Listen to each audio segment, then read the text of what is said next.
수강생 여러분 안녕하십니까? 자, 저희들 수압 공부하고 있습니다.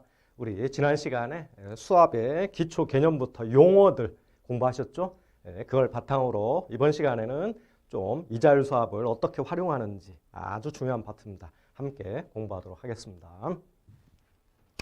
자, 먼저 수압거래 발생 원인 및 이용 사례, 즉 우리 이 수압 중에 이자율 수압은 언제 우리가 주로 활용하느냐 그것을 한번 보겠는데, 먼저 유리한 차입 조건 만들기.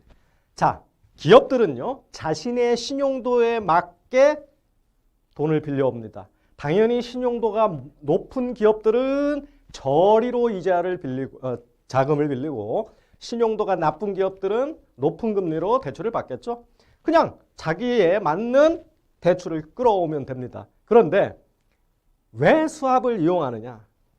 수압을 이용하면요 더 싼 이자로 자금을 빌릴 수가 있기 때문에 그런 거예요. 한번 보겠습니다. 유리한 차입 조건 만들기. 자, K라는 회사가 있습니다. K라는 회사가 두 가지의 대안을 갖고 고민을 합니다. 어떻게 빌려야 될지. 첫 번째는 이자율 3.75%의 고정금리 채권을 발행해서 자금을 조달하는 방안을 고민하고 있어요. 그러면 이자가 3.75% 나가겠죠, 연간.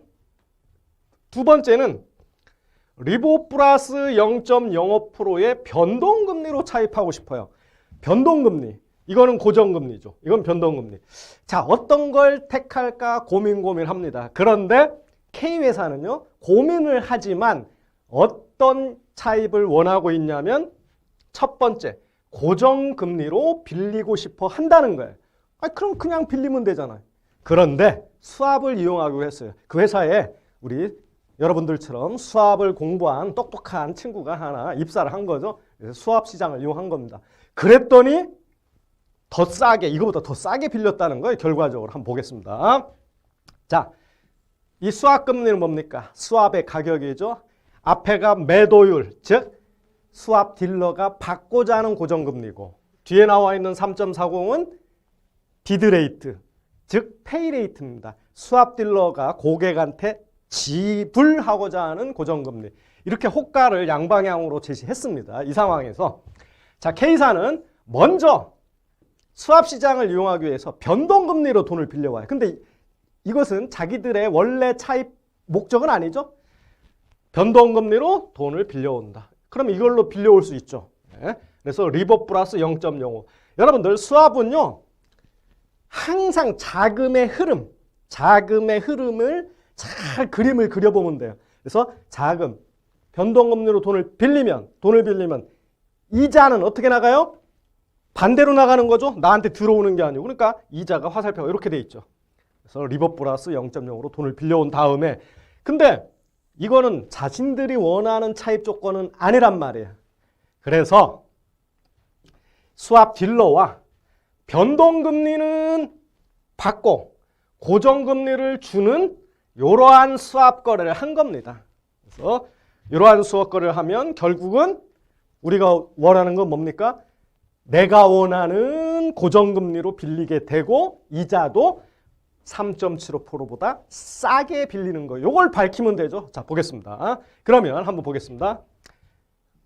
이 전체 거래에서 받는 이자는 어떻게 됩니까? K사 입장입니다. K사 입장. 받는 금리. 자, 리보 금리 받죠? 자기한테 받는 거. 리보 이자 받습니다. 그럼 리보 하나밖에 없죠? 받는 건 편의상 플러스로 표시해놨어요. 받는 이자는 플러스. 지불하는 이자는 마이너스로 표시했습니다. 그럼 지급하는 이자는, 자, 여기 리보 플러스 0.05% 나가죠? 앞에 마이너스 붙였습니다. 그리고 또 3.45% 나가죠? 화살표. 이자 나갑니다. 그래서 마이너스 3.45%. 그래서 전체적으로 그럼 순 조달은 어떻게 되느냐? 없어지고 여기 마이너스 0.05, 마이너스 3.45 하면 마이너스 3.50%로만 지불하면 되죠. K사 입장에서. 그러니까 결국 이런 수압을 통해서 내가 원하는 고정금리 차입 효과도 누리고 3.75%보다 수압시장을 이용한 결과적으로 더 싸게 3.50%로 돈을 빌리게 됩니다. 그래서 처음 그냥 빌리는 3.75%보다 0.25% 정확하게는 0.25%포인트 이익이 생기는 거죠. 그래서 수합을 한 겁니다. 그리고 왜 이게 3.45%냐? 요걸 또 시험에 물어볼 수 있어요. 딜러와 거래할 때 딜러는 받고자 하는 고정금리는 오파 레이트가 적용됩니다. 리시브 레이트. 그러니까 3.40이 아니고 3.45%가 적용이 되는 겁니다. 그래서 요것도 찾아내셔야죠.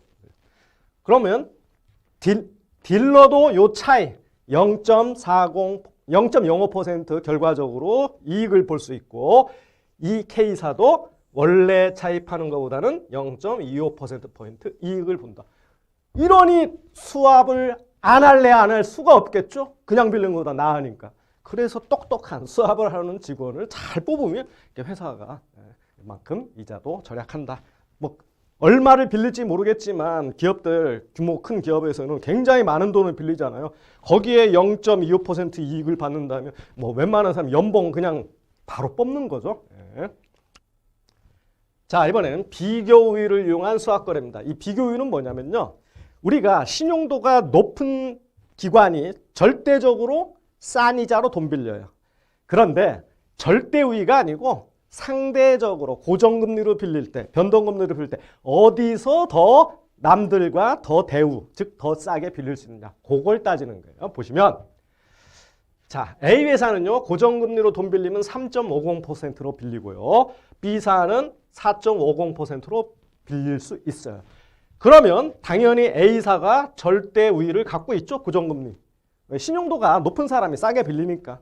그럼 당연히 변동금리에서도 절대 우위 갖고 있어요. 신용도가 높으니까. 그러니까 변동금리로 빌릴 때는 리보 금리로 빌리지만 B사는 신용도가 떨어지니까 리보 플러스 0.50%로 빌릴 수 있습니다. 그러니까 여기서도 고정금리 시장이든 변동금리 시장이든 A사가 절대 우위 갖고 있어요. 그런데 우리가 수합이 많이 생긴 이유 중에 하나는 비교 우위를 통해서 원치 않는 시장에서 돈을 빌린 다음에 수합을 통해서 원하는 금리를 만들어내면 다 이익을 보기 때문에 그렇습니다. 그걸 밝히는 게 이 문제의 핵심입니다. 시험에 어마어마하게 많이 등장을 하죠. 수합에서는. 자, 그럼 먼저 비교 우위 한번 살펴보겠습니다. 비교 우위를 살펴볼 때는요. 뭘 살펴봐야 되냐면 신용도 차이를 살펴봐야 돼요. 즉 크레딧 스프레드. A사와 B사의 신용도 차이입니다. 그러면 고정금리 시장에서는 신용도 차이가 1% 나는 거고 변동금리 차입 시장에서는 0.50% 정확하게는 퍼센트 포인트입니다. 차이가 납니다. 그러면 B사 입장에서 볼 때 B사 입장에서 한번 볼까요? 고정금리 시장에서는 내가 A보다 신용도가 1% 격차가 벌어지는데 고정금리 시장에서는 0.50%밖에 격차가 안 벌어져요. 좀 더 격차가 덜 벌어지죠. 그건 무슨 소리냐면 B사는요. 상대적으로 변동금리로 돈을 빌릴 때 조금 더 대우를 받는 거예요. 절대적으로는 다 열의에 있지만 상대적으로는 이 시장에서 더 대우를 받는 겁니다. 기죠? 둘 차이를 이거의 절반밖에 안 보니까. 그러니까 변동금리 차입 시장에서 B사는 변동금리로 돈을 빌릴 때 비교 우위가 있고 그러면 뭐 우리 문제는 당연히 그렇게 만들어 놨으니까 고정금리 시장에서는 A가 비교 우위에 있습니다. 왜? A는 B사와 고정금리 시장에서는 1% 차이가 나는데 변동금리 시장에서는 둘 차이를 0.5%밖에 인정 안 해주는 거예요. 여기서 더 대우받으니까. 그래서 결론. A는 고정금리의 비교 우위를 갖고 있고 B는 변동금리의 비교 우위가 있다. 절대적으로는 다 절대 우위는 A가 갖고 있습니다.